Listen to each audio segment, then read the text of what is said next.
All right, everybody, welcome back.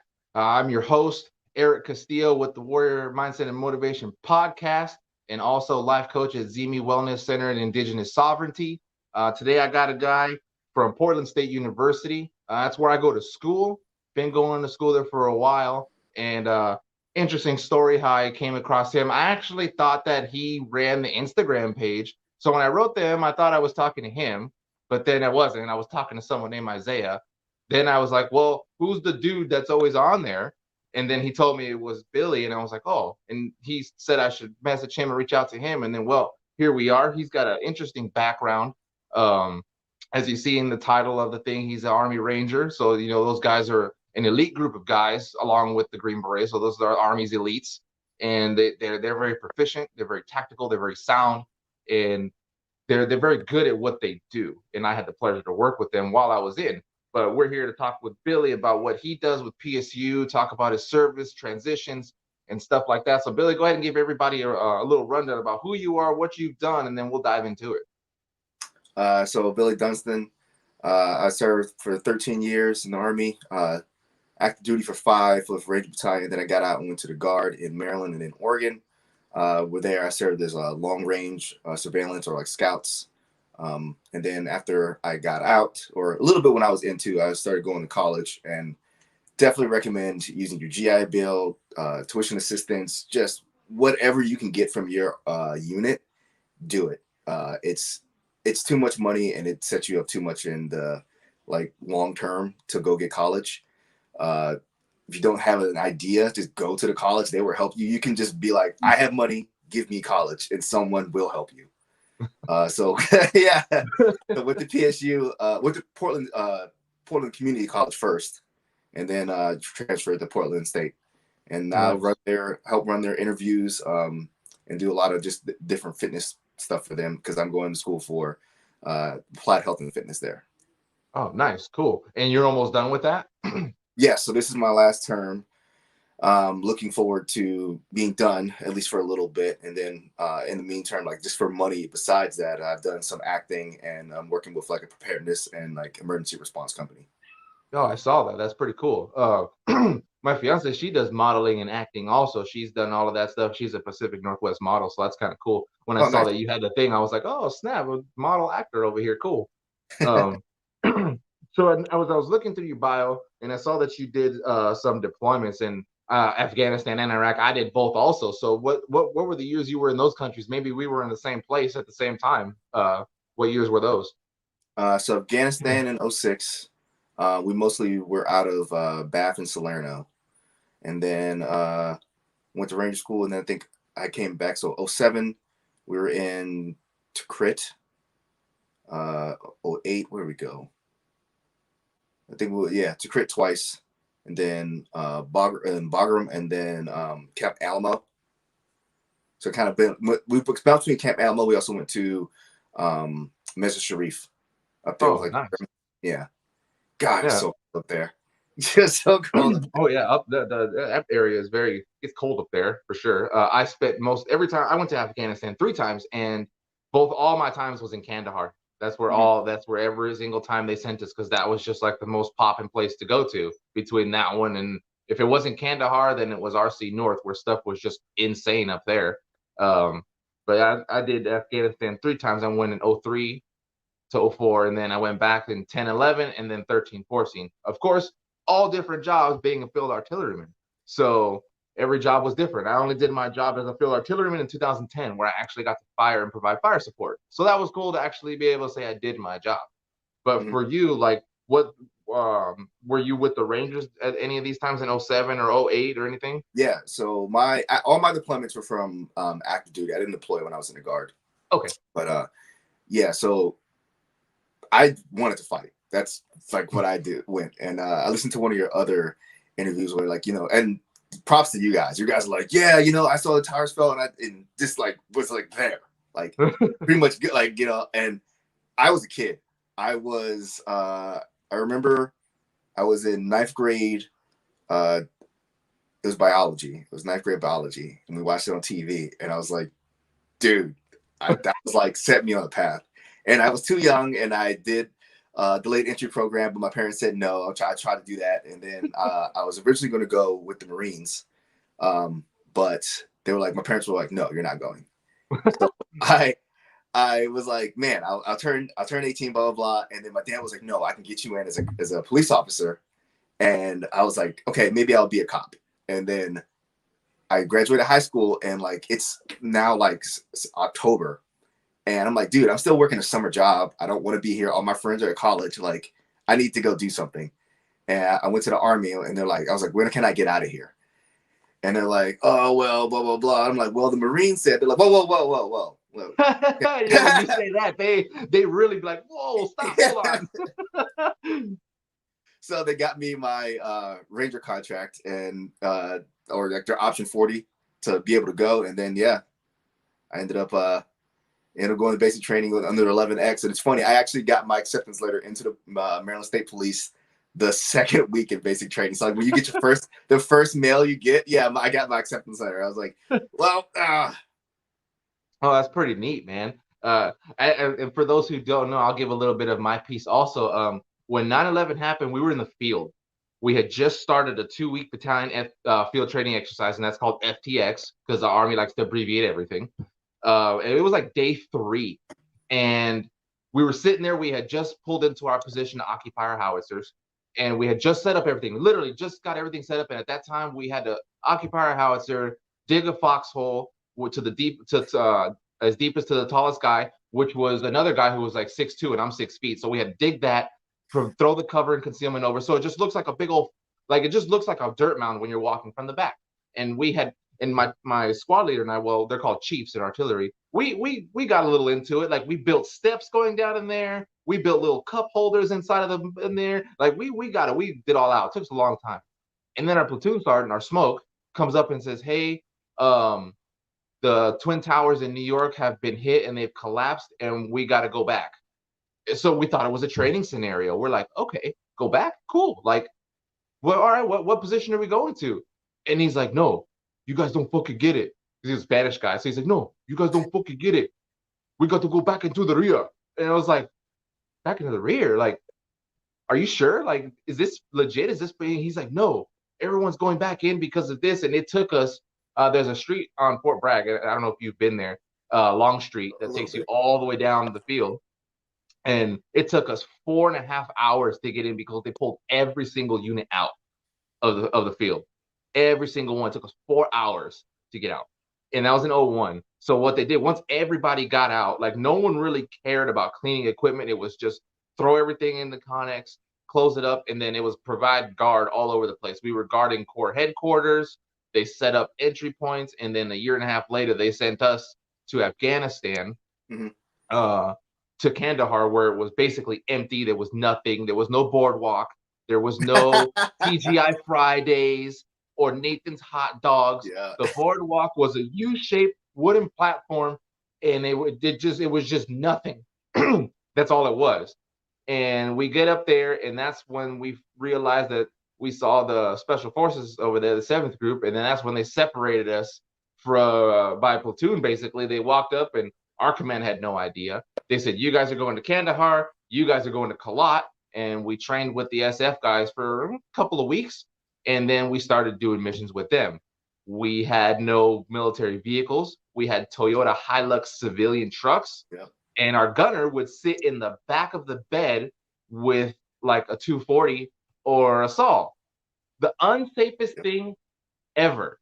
So it's like I look back at it now, and it's like, how the hell did we sit back there with no seatbelts, no pole to put the weapon on, nothing, just sitting back there, sliding around over here looking like Call of Duty, sliding around all over Kandahar, driving our little trucks, like it was insane. It really was. And that's what happened for me at that point. And then for Iraq was just a long convoy mission. Did you do the same things in Iraq? So all of our missions were pretty much like kill capture until the end, where I was part of Team Merrill. With that, we would just basically go into an area and like tell all civilians to like bounce, raise a flag on the roof, and then just like get into it until like it was like as long as there was daylight, we were getting shelled, and we would just like have people just come at us. We just it was like last stand type stuff. Oh wow, that's holy smokes. That I can't even imagine how that would is because like I know like for me, there was never anything like that, but there were situations and times where it could have went that way, but the situation got de-escalated. So I mean, just the mental toll that it takes on that, like your whole mind shift changes when you experience something like that. And it's like I always say, like at least for me, after that first deployment, it felt like at that time, it felt like the innocent Eric was left over there in Afghanistan because something else came back, Mhm. you know, like emotions were turned off, attitude was different. I see things differently. And that's been a hell of a road of recovery, but like I see things differently when I go outside. I don't just nonchalantly walk into places. I've learned how to mask it to where if I'm in a store, I can see people, I look at people, I look at cars, I look at backpacks. I mean, it's not as much anymore um, because of all like the work and the help I've been doing Mhm. with the wellness center that I go to and now that I work at, and just being helped in that way. But I know for someone like you and like the Rangers, like I watch the stuff you guys do, and it's pretty incredible. Like and I guess like for me, I see it as like Rangers are they're an elite group, but really they, at least from my perspective, this is my opinion, you guys don't do anything different. You guys just follow the TM for infantry tactics, and you guys just perfect it. Basically, if I'm wrong, you could tell me, but I believe No, that's no, what it is. it's pretty much it, man. It's like the dials just turned up, really. Yeah, I and think things have changed now, because I think battalion or regiment as a whole has moved into like that tier one slot, which is mostly about money, more so than anything. Like if we get like 100 grand per soldier versus 50 grand per soldier, like there's just more training, more equipment, just every more things go into that. And I think like some people forget that there's like a money aspect into like how much it takes to actually make a soldier, you know. yeah. But yeah, that's really the difference is like there's just more time, energy, and money being able to be spent, and that shows. So you're out there perfecting just the TMs. Yeah, and it's like I know with the SF guys, they beat battle drills 1 through 7 into our head. That's all we did. That we thought we were gonna get some special like SF manual. Nope. They broke out the infantry manual and said battle drills 1 through 7, and we did that for almost 3 weeks from sun up to sundown. And it was like, well, that's it. Well, damn, like what? Why are some other people not doing this? If it's here, like what the hell, like it's not that. And we did really well at it. And yeah, years later I found out through talking to someone is that community actually tried to give us special forces tabs on our right shoulder Mhm. for deployment, but the army said no because we weren't green berets. Yeah. And the argument was, it's like, well, we're not, but it's on our right shoulder. Like for me, I'm not airborne, but my unit was the cannon with the wings and the airborne tab. Yeah. No different.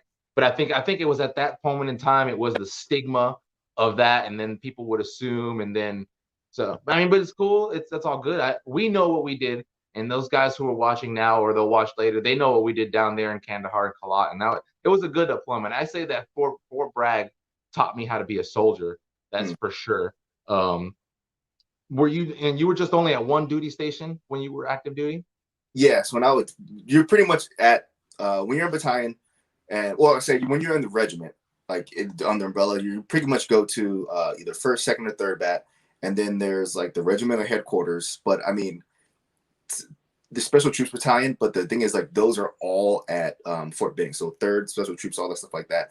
Like that's pretty just common knowledge stuff that like you can look it up. This isn't like OPSEC or anything, but like Yeah, they're just at Fort Benning. yeah, So really, you can be at Fort Benning, you can be at Hunter Army Airfield, or you can be at Joint Base Lewis McChord. I'm old, so it used to be just Fort Lewis before they decided to change it. yeah. Yeah. Same here. They were separate. I was there from '07 to '09, and there was two separate. And as I was leaving, they merged it together. Yeah, and it was like a service road that separated them, and there was like why didn't you just whatever. It doesn't matter. But yeah, so I was at Fort Benning, or sorry, not Fort Benning. I was at Fort Lewis, and yeah, man, that's kind of like when I fell in love with the Pacific Northwest. The driving here sucks, but otherwise, like if you like outdoorsy stuff, the people are good. The people are great. I actually moved back home for a little bit once I got out, and man, the VA in DC is terrible. I don't know if anyone's listening has a better experience, but it was just garbage. I mean, they'd like you go there. Like I would go in person, be like, hey, like this is me with all my paperwork. I'd bring my, my I Love Me book with all the stuff in there and be like, hey, like this is literally me.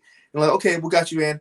I'd leave and they'd have all my paperwork, and then I'd have to come back and they're like, well, what's your paperwork? I'm like, dude, last time I was here, I just gave it to you. We're like, well, we can't sign you in and blah, blah, until we like figure out who you are. I'm like, okay. So then I would come back, and then like they would just like drop my appointment, like, oh, we don't have your appointment here, blah, blah, blah. I'm like, what? And for a long time, I actually just like was like, man, you know what? I kind of gave up going for my benefits in terms of like my not my post 9/11 or anything like that, but just like medical benefits. Cause I was like, yeah, dude, there's probably, like some Vietnam veteran who like needs this, blah, blah, blah. I'm not really that messed up. And I kept telling myself like, nah, I'm good, And one, I don't think that's really up for me to decide, but also there's not like a finite amount of money that it's not like in the military, where we have a spindex. We're like, okay, these are the rounds. And if we don't shoot all these rounds, then we're going to throw it away. Like you're not getting as many rounds next time. It's not like that for VA benefits. It's like you're not taking from someone else's benefits if you don't get yours. Exactly. They're not just going to like throw that money away, or it's not going to like line someone's pockets. So like they want you to receive care. At least since I moved to Portland. I moved to Portland and the VA was so much different. Basically, they have VSO, so veteran service officers. They will come to college campuses. So that's another reason, even if you're not going to school, it is very good to even just to go on campus and kind of know like the area, maybe know a veteran service officer, or go to the VRC, which like I work at PSU, and just like talk to people. Very good networking. Even if they don't have networking there for you, they can give you information where you can just go and do all those things. But like I started college and well, let me back up. When I was transitioning out of active duty, I didn't really have a plan. I joined the military to fight, and I was like, I thought I was going to die. I did. I didn't say I wanted to die, but it was always a very, very big possibility. Right. Because like, yeah, I was like, yeah, I want to fight. Like when I joined in January, and I was on my first deployment by October. So I was just like, yeah, I was trying to get it. Yeah, I was like, this is what I want. One-way ticket. Yeah. And I didn't really have a plan getting out. I know I kind of like at the time I wanted to be a cop. But that was about as far as I had got. And police work just didn't really jive with me. And I don't know if it was because it was more the community. So I moved back to Maryland, and I hated the people. I realized that the reason I left in the first place because I hated it in Maryland. So I left again and then went back. And then instead of moving to Washington, where Fort Lewis is, I moved to Portland because a girl that I was dating was kind of like from the area. So I was like, okay, cool. Like I'll go to school here. And then got with I was like, well, I need to go to college. I need to make money. And that was really why I went to college first. I was like, dude, E5, BAH, like for your GI Bill, I was like, I'll take it. I'll take it first, And then ended up breaking up with her, but stayed on and like figuring out like the veteran community, and then working for the PSU VRC and being able to help other veterans. Because like a lot of the things that I didn't have getting out, even if your unit is bad, with transitioning you out, like there are still ways to help you kind of like within that first year. And even if you're past that first year, I would say that's the golden year, but after that, there's still ways to help you. And more and more stuff is coming out now where you can get things overturned. I just found out that And this is a very small, I won't say very small, but unique. So if you were kicked out of the military for like don't ask, don't tell, or because you're gay before that, and you were less than honorable, you can actually get that overturned now. So I don't know if Oh, that's wow. yeah. So things like that, because some people think that oh, like I wash my hands, I'm done, I can't get anything done. Like no, there's a lot of things that have changed now. Same thing with tattoos. There was like a year where people were just getting kicked out, and that was one bullshit. But Yeah. yeah, so those things you can have overturned as well. And a lot of times you just go to a VRC and they'll help you, or they'll put you in contact with someone who can help you. And that's a lot of the game. It's just not when you're a civilian, there's no you don't really have a point of contact for anything. You have to do that all Yeah. yourself. You got to You figure it can't out. just like show up to like, well, I need to get things done. I'll just go down to finance. No, there's none of that. You have to go. Yeah, Finance is a bank. You take yeah, yourself to your bank. So, but and then I learned too, like even for people who have general discharges, those can get overturned if you got a good enough case. And that's where you get your VSO, the DAV, or any of those organizations to help you out to overturn it. I was trying to help a guy the other day. He got a general, hmm and I was like, dude, you can get it overturned. You just got to get the right people to help you, and it can get turned over. yeah, And I hope he does pursue it. I really do, because he was one of my soldiers. And he was really really good soldier, and they put him out on some crap, and he has a lot of medical stuff. And I really hope that he does try to pursue that, because I know that he can get it overturned and then get the yeah, care that he needs. Um, so yeah. as we go here, how was your transition? Like people know, and I always say out here, mine was very rough and hard. What definitely wasn't easy. A couple of other people I know, smooth transition, good for them, but mine was not. Mhm. How was yours? What was your transition like? And now I know you got a couple. You got active duty to guard, and then you're still guard right now. No, I'm out completely now. So I did Okay. kind of two transitions. But Yeah. yeah. So So like, yeah, go on those if you can. yeah. So when I got out of active duty, um, it was rough because there was still that sense of like I think I was like 23, so I still thought the I could operate the same way I did in the military, the same way I did in civilian world. So I was just like, yeah, I'll go out and drink, and everyone wants to drink like me and party, and just blah blah blah, just going out and being like just super rowdy. And this was like 2000, yeah, 2011, 2012, making that transition. So like, still stuff still got pretty rowdy back then. And yeah, so it was just like it was a huge culture shock that like my civilian buddies like didn't want to do this. They're moving on to like real stuff, and I'm like, no, but like I'm here to have fun now. Like I'm done my work, for a little bit. I Yeah. want to so I kind of wanted to go to college because I heard it was fun, not necessarily because I really wanted to go. So I didn't really have as much direction in that. But then I had the police department, and I I'm glad I kind of figured this out that I couldn't serve a community that I hated, and just I was in Maryland, and there's just something about the people there. Like I'm sorry, man. I'm not a big fan of uh, just the hustle and bustle. Like the West Coast moves a little bit slower in terms of like how people or will care for each other. Yeah, they're a little bit passive aggressive, but I've seen more people kind of go out of their way to help each other versus Hmm. where the East Coast seems like it's more if you can't do anything for me, then I don't want anything to do with you. Right. I don't know if you get any of that vibe, but more I northern. I know some people that are on the East Coast that do have that mentality. Yeah. Like, um, and then of course there's always that little small population that isn't like that.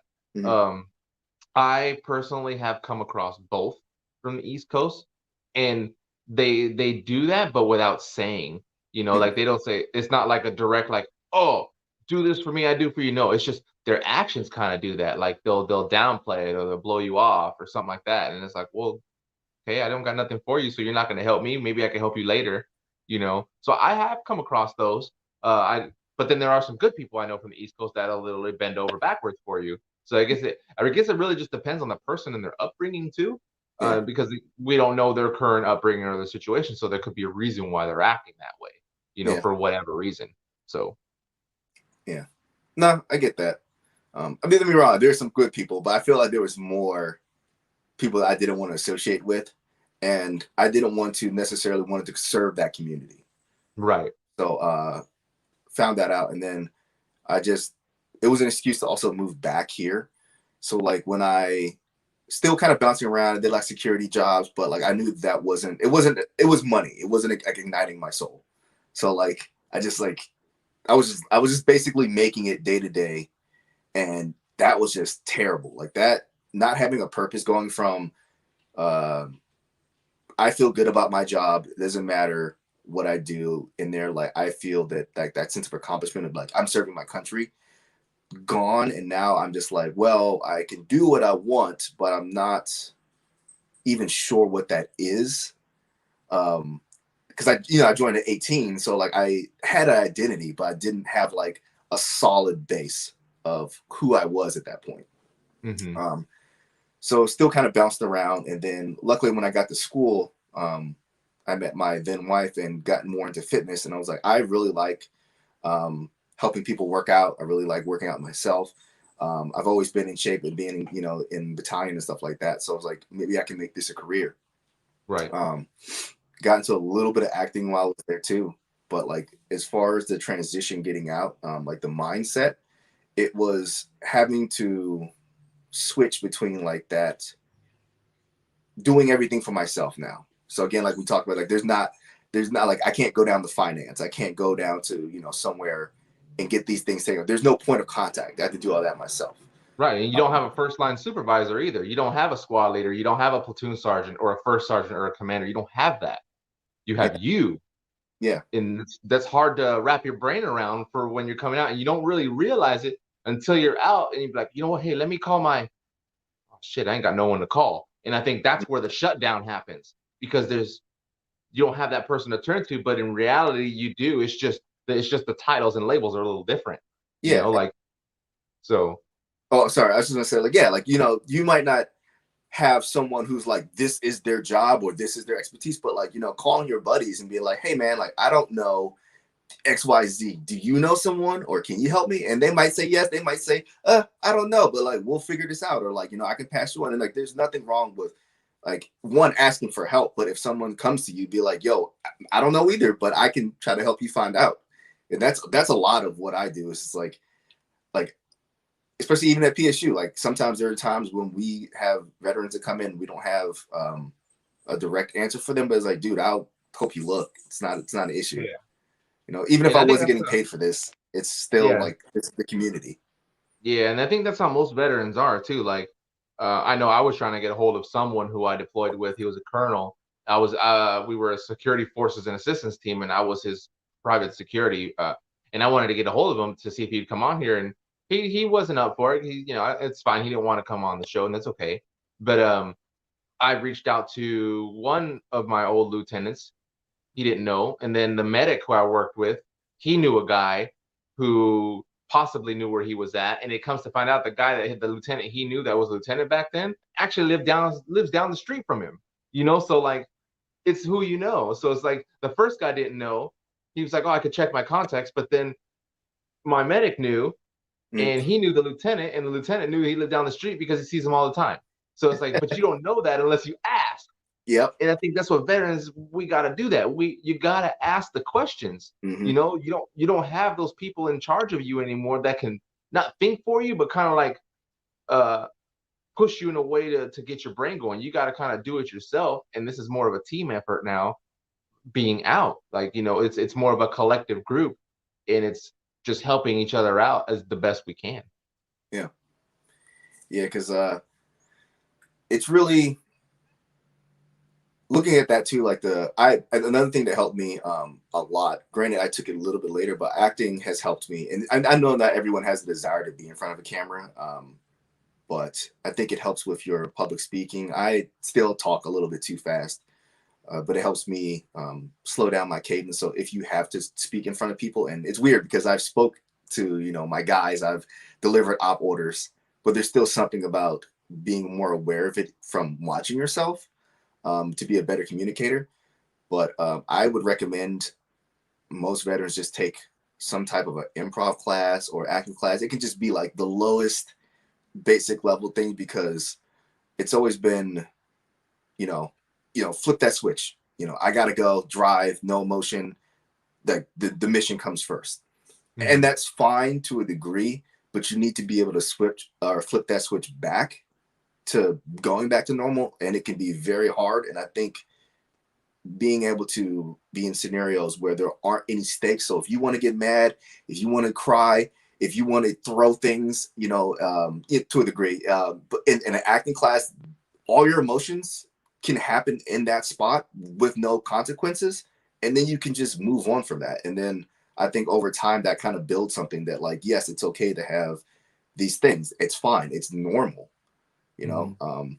But I think that's really helped me and a lot of buddies I've talked to, and then also just like basic level art, because there's not a lot of endeavors to be artistic in the military unless like someone's like, hey, like, you were a tattoo artist or you were something before you joined the military, come over here and make our like guide on or make our whatever unit patch. There's not a lot. Sorry about that. There's Mhm. not a lot of that. So getting out and being able to, I love to draw, but I don't think I've really drew in the military. And then now that I've got out, I've gotten to like foam craft and super nerdy stuff and being able to paint again. And it's very therapeutic to just like make something that's mine, Mhm. or paint and draw and do those things. And I know that a lot of guys that I've talked to again, when they start doing art again, there's just something where they can just kind of let their mind flow into whatever it is they're doing. Right, and that art is actually something pretty neat too. And it can help express like emotions. There was something that I did. I can't remember the exact name of it. I went to an inpatient program in Chicago called Rush University, and Mm, basically it's 4 weeks, and it's like impact PTSD treatment. And towards the tail end, they have art therapy, and what they do is they give you a mask, a plain old like cardboard mask that's white, mm, and I can't remember the name of it. I believe it's a Japanese technique. I can't remember the name, and basically they're like just draw, and it was very emotional because everybody drew some sort of face, that's like what people want them to see. And like for me at that time, um, I had just watched the movie Venom, and I really mm, related to that movie. So I drew that. I drew like a whole face of Venom with the one side with one eye. Instead of it being a face, it was the American flag. yeah. And that's what I thought people saw of me, was like this just mean monster that you don't want to mess with. But I'm a soldier and I'm patriotic, and that's what it is, and that's what you see. Like I will end you, and then I will go on, and I will keep going. But on the inside of that mask, what no one sees, I had a whole bunch of words. I had depressed, sad, um, crying. Like I had all these different words that expressed how I felt, Mm, and that's what I didn't want anyone to see. And they had us share that. And I think everybody cried in that group because it was hard to share that. And but that was a form of release, because now it's like, okay, that was the first time putting all that stuff out there. And that's art is super super amazing when it comes to that, because you can literally throw everything out there, and that's it. And really it's up to what you want the people to see. So you can hide it, you can hide yourself, or you can put yourself out in the open. yeah. uh so that's what I really really like about art. uh so I'm glad that you brought that up, because art is a really really good releasing tool. I've never done the acting. I was an extra in Hawaii Five-0 when I was stationed in Hawaii. Nice. So that's about as much as I got there for that, which was kind of cool. Um, they asked me to be a bad guy, so I got to run around and be a bad guy, and it was kind of neat. I auditioned to be the double of McGarrett on the show, and I got the Mm, show, but because of these, I yeah. couldn't do it because they didn't want to cover up the makeup, because he doesn't have tattoos. So I was kind of upset with that one. And then these fools call me like after I get out of the army, talking about, oh yeah, we want you to be a main character for 3 episodes, and I'm like, son of a bitch. I'm like, seriously, like, damn it, like, could you ask me that while I was there? Like, what the hell? But yeah, I think that's kind of neat that you do all that stuff, man. And like, what type of treatment? And then I don't know if you went through any type of treatments or type of things, because I know you were exposed to a lot. Um, what were you kind of reluctant to treatment, or were you kind of like the typical stigma of like, no, I'm good, I don't need no help, until there was a breaking point? And that's what happened for me. There was a breaking point, and then everything kind of just snapped, and then I got help. So what was it for you? Um, I kind of bounced around a lot between I don't need help and I do, and then uh, so I guess the breaking point for me, and this kind of like led to other things, but I had a gun, and I was like, man, I couldn't pull the trigger, and I was like, I'm just being a pussy. I got to do it, like, and at that point, I just felt like there wasn't any other choice. And it was I kind of got just a bunch of things that like survivor's guilt, like, why am I here being a piece of shit when I had buddies who died with families. I'm a single dude, like I switched places with them in a heartbeat. Right. And I was just going to drink until I pulled the trigger, and I would drink a couple, wait, pick the gun up, couldn't do it. Basically just kept going like that until I blacked out. And then when I woke up, I didn't want to do it anymore, and I'm glad that I blacked out. And it's just a very temporary hole. And I was like, yes, I need to get help. Like I called some of my buddies, and they're like, yeah, we're here for you, blah, blah. And I was like, I had always been opposed to seeking help. Like I would say help in terms of like my friends, but like going to a professional. Right. And I was like, I've tried everything else.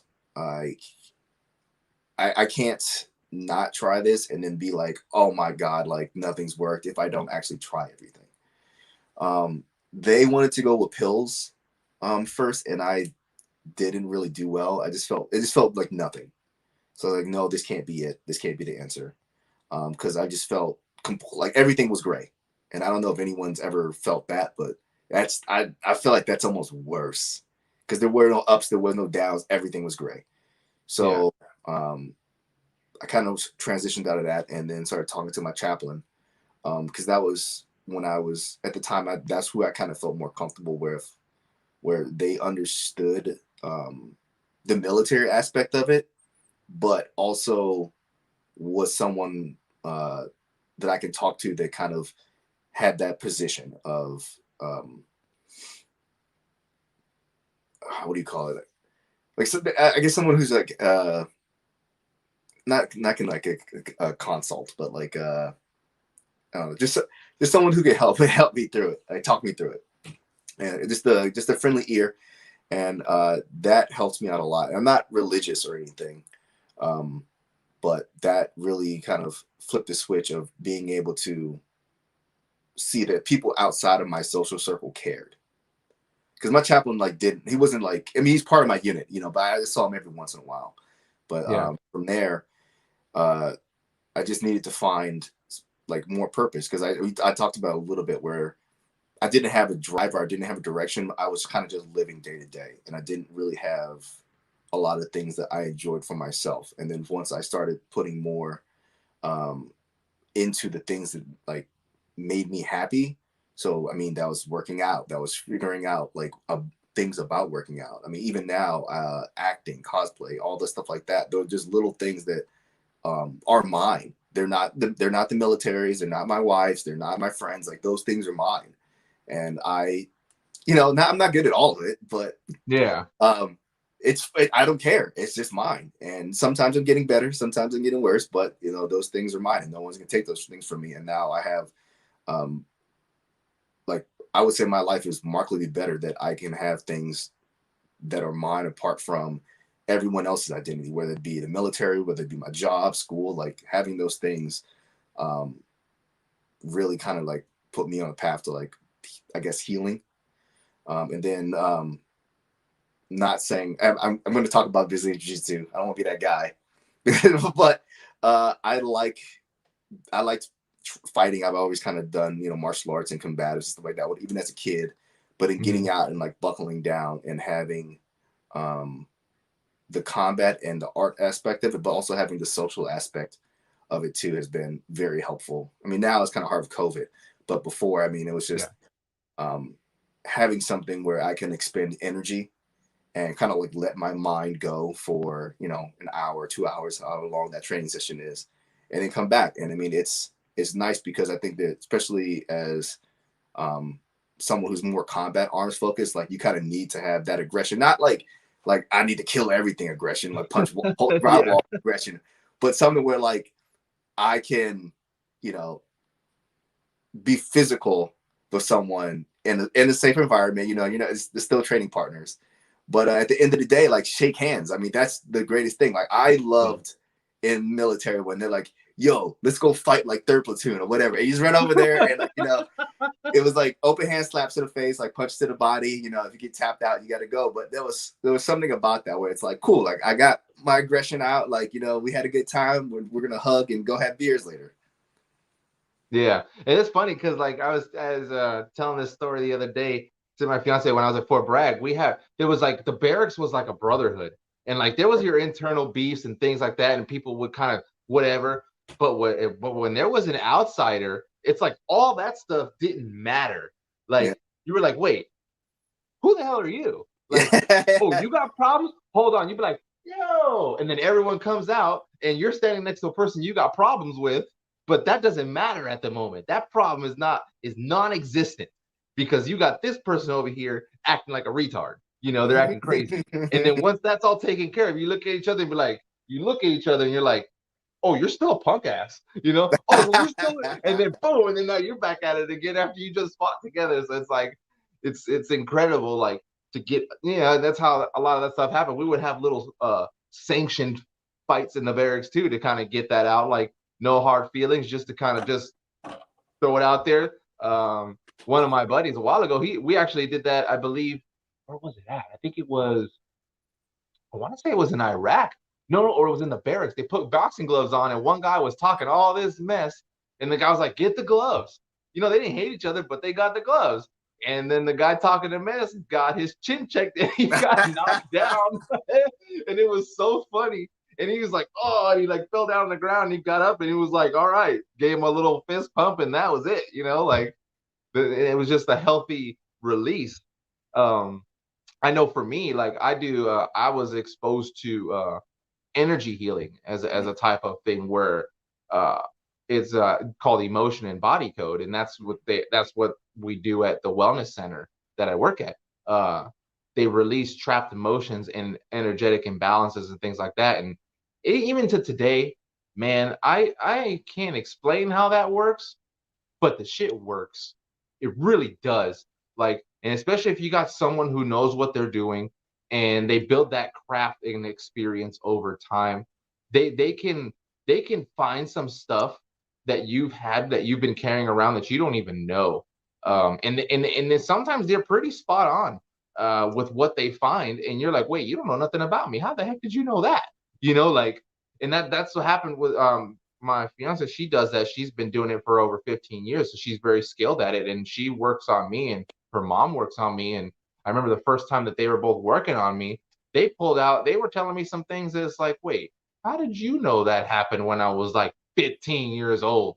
Like it wasn't exact, but it was like ballpark, and it was like, wait, I didn't say anything. But it's like you feel a sense of like just lighter, like you can feel the difference, like when they release that stuff. And I encourage, like, especially veterans, if you got like a lot of stuff, to give it a shot. I've had a couple of people do it recently who are veterans, and I had one guy, his name's Ryan. He is a very skeptical guy with anything, but he loved it. Doesn't understand how it works, and he'll tell you, I don't get how it works, but it works. And you get this sense of clarity, this sense of pushing, and it works with your subconscious. And it's like the person working on you knows where to go in your subconscious and how to kind of just cut that stuff out and let it go, so that way your spirit can be a little more free. So that's just what I did, because like the talking and the things and the pills and that stuff is just not me. And it's like you said, you feel kind of gray. Like, and I took a clozapam for anxiety, that zombified me, and And that was like, no, like, I don't want to do that no more. So it's like, that's what I do now is, huh? I was like, no, you just know there's something wrong. Like this isn't the Yeah. answer. Yeah. It's just like, no, like, no. So that's the stuff I do now. So like, and I offer that up to anyone. If anyone wants to know more about it, you can write me here on Facebook. You can write me anything, and I can set you up to get a session. So that way for veterans, or even if not, it helps out. Beautiful. And if your subconscious is not open to it, nothing will happen because the person working on you won't be able to do it. Like it'll be like a no. It won't let them connect. And it's now this is starting to take form now in modern society where that's actually starting to become a thing now, and it's actually proven by science now. And a lot of people don't believe things until science wants to come around and prove it. So now science has verified that yes, there is a connection there, and it works, especially for veterans, and especially for people who've been exposed to a lot of combat. It works. It really does. Um, so that's kind of what I leave with that there. And I know for you wanted. I saw your bio. You said you wanted. I think you wanted to start your own business. I believe it was. Is that what you said? Like because that's what you're going to study for, right? So I have a LLC with Ranger Athletics. It is fitness. Hmm. I have cut back my clients just because I'm working on so many other things. But I being able to take someone who, especially if they're older or injured, and they think that they can't perform exercise or they can't even just daily task, and being able to take them from that to being able to do whatever it is they want to do again is super rewarding. And I don't feel like anyone should ever feel like a prisoner in their body. Um, it doesn't matter if you are injured, you think you're old, and a lot of kind of new science is, I'd say, last maybe like 60 years in terms of like health and fitness. Because before, I mean, like for example, right? You see a lot of people, you're like, oh my God, they're like 50, they look so young, blah blah blah, and like, no, it's just we know how to take care of ourselves better. Because it used to be, oh man, I hurt my back in the day. Well, I guess I can't work out anymore, and I don't work out, and then it's like, no, like you can fix that, and then we can go from there. You can still keep working out, because if you just say like, I'm hurt, I'm done, wash my hands of it, then you're always going to be hurt. There's no way around that.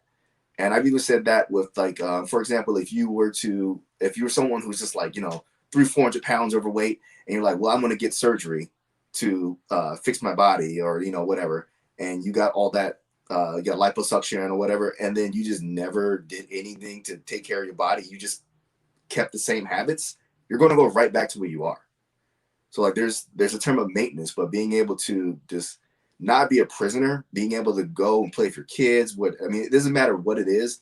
Like that's super rewarding to be able to make your body do whatever you want, because Yeah. you'll know when you start being restricted, when you move slower, when it takes you longer to do things, and like that's never a good feeling. But that Right. those feelings aren't permanent either.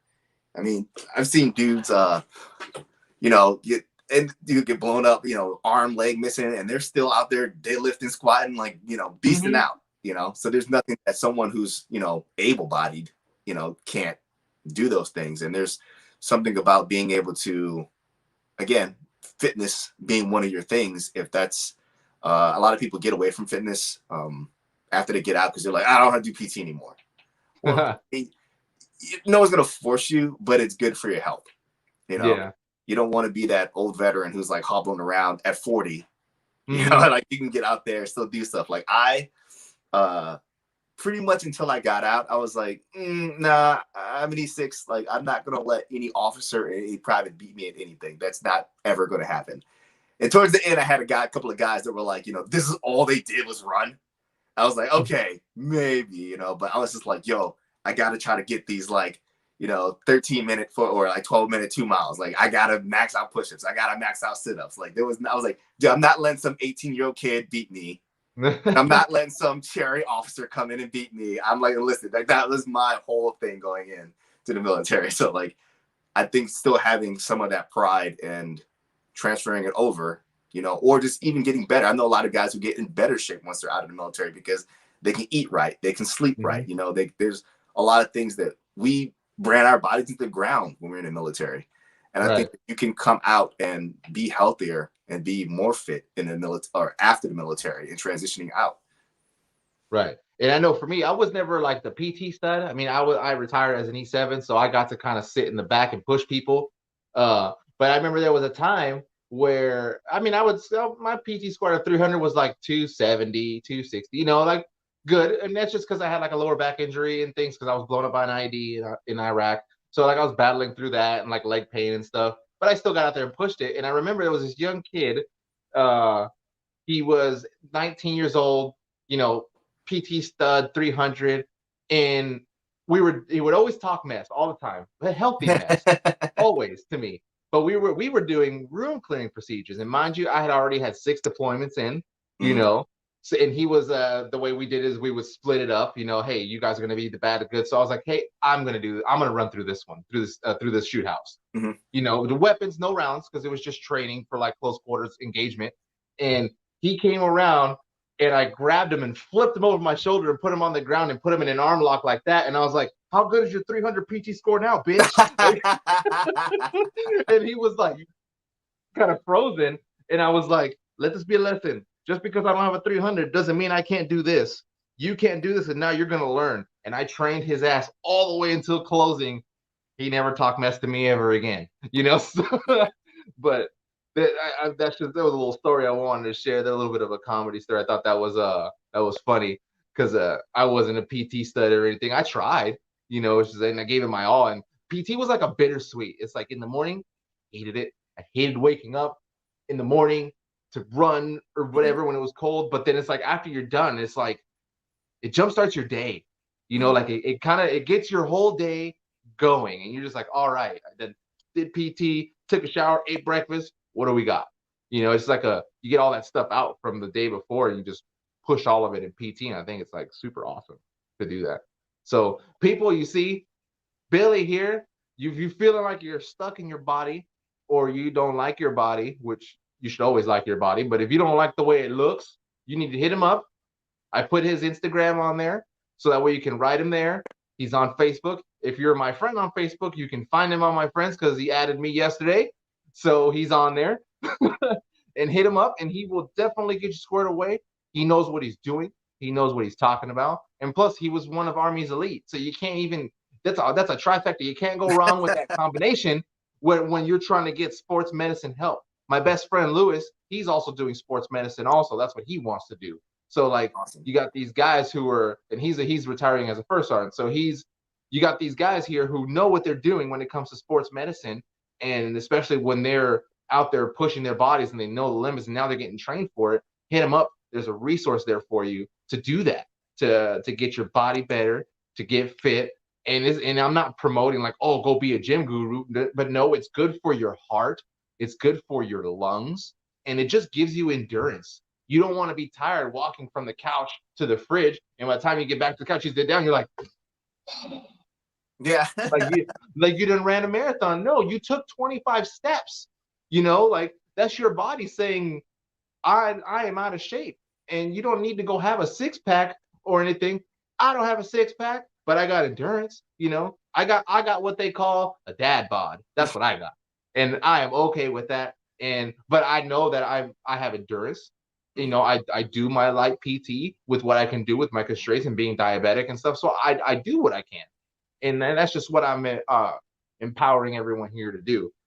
And as we wrap this up, man, what's something here? What's your message for people, veterans? And I know I got civilians watching too when they tune in, and then people who listen on Anchor and Apple and Google and Spotify who will be listening. What's your message for them, especially the veterans, if you can give one to them?